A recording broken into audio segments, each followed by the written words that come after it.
జీడిపప్పు చూస్తే చాలామందికి నోరూరుతుంది. దాని తయారీ గురించి తెలుసుకుంటే మాత్రం అందరూ నోరెళ్ళబెడతారు. ఎందుకంటే దాని వెనక అంత ప్రాసెసింగ్ ఉంటుంది. మరి ఆంధ్రప్రదేశ్లో పలాస తర్వాత ఎక్కువగా జీడిపప్పు తయారయ్యే ప్రాంతం తూర్పుగోదావరి జిల్లాలోని మోరి గ్రామం. ప్రస్తుతం మనం మోరిలో ఉన్నాం. జీడిపప్పు ఏ విధంగా తయారవుతుందో తెలుసుకుందామా? రండి.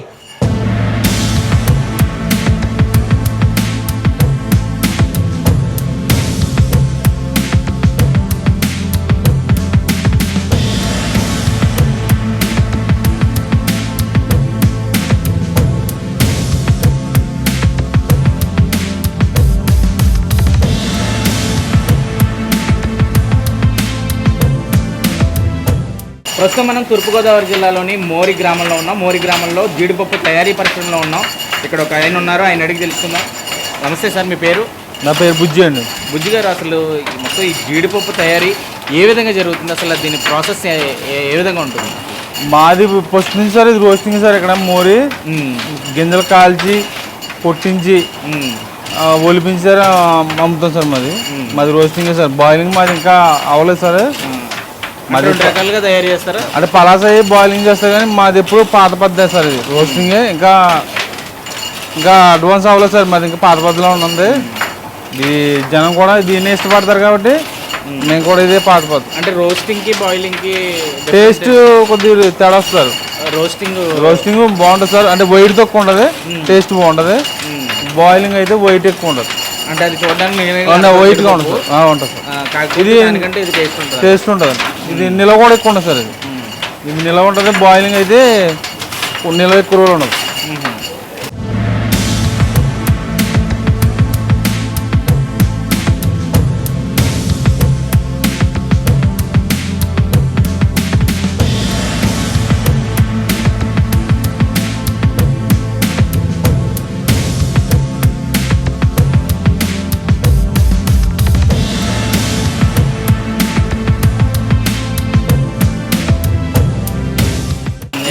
ఎక్కడెక్కడ దొరుకుతుంది సార్ ఈ జీడి పిక్ మొత్తం? దేవరపల్లి దొరుకుతుంది. ఇప్పుడు అయితే సౌత్ ఆఫ్రికా నుంచి వస్తున్నాయి సార్. ఇప్పుడు వేరే దేశాల నుంచి కూడా వస్తున్నాయి సార్.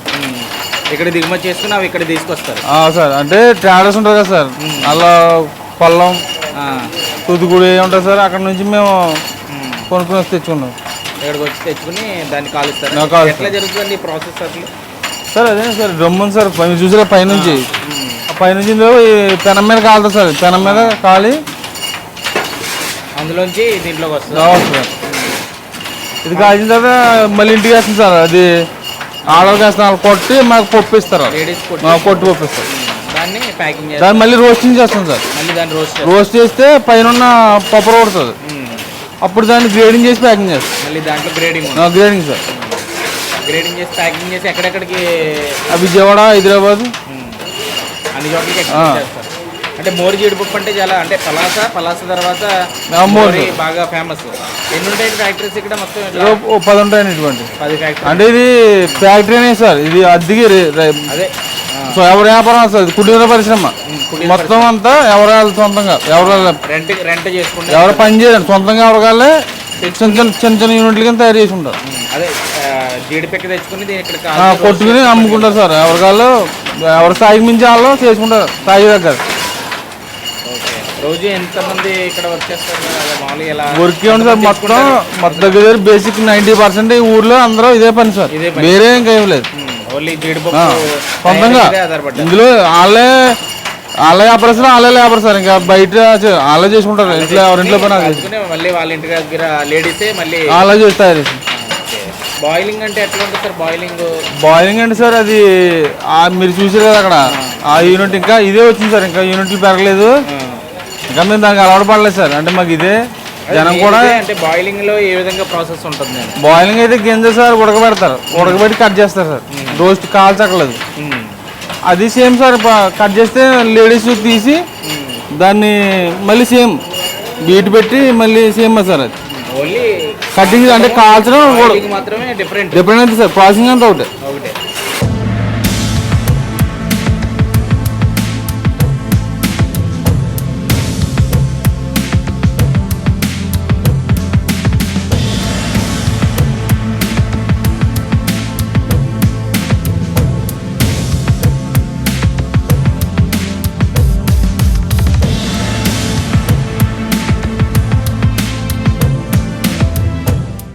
నా పేరు బల్లా సురేష్ అండి, మాది మోరి అండి.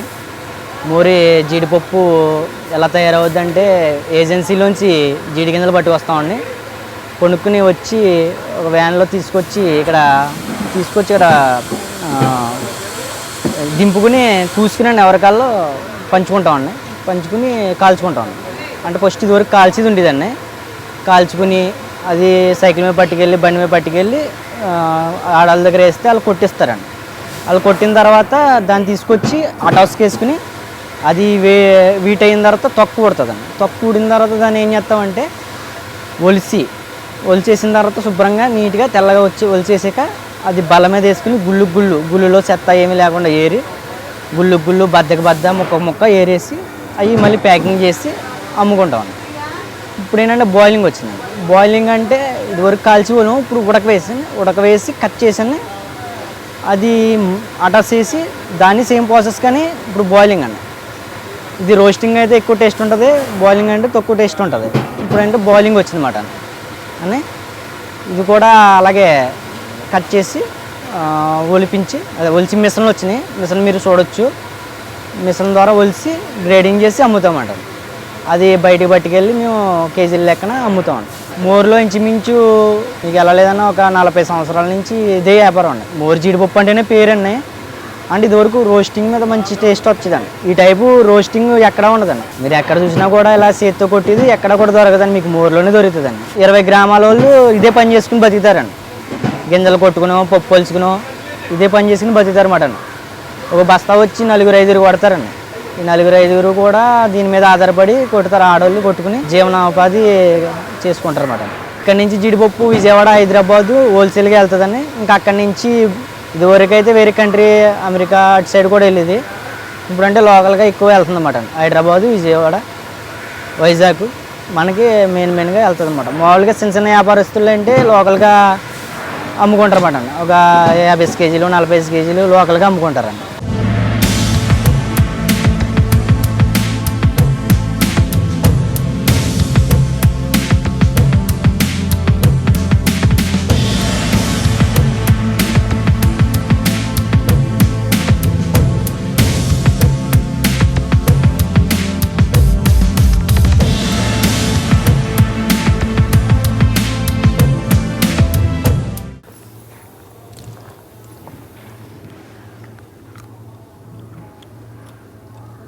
సూపర్.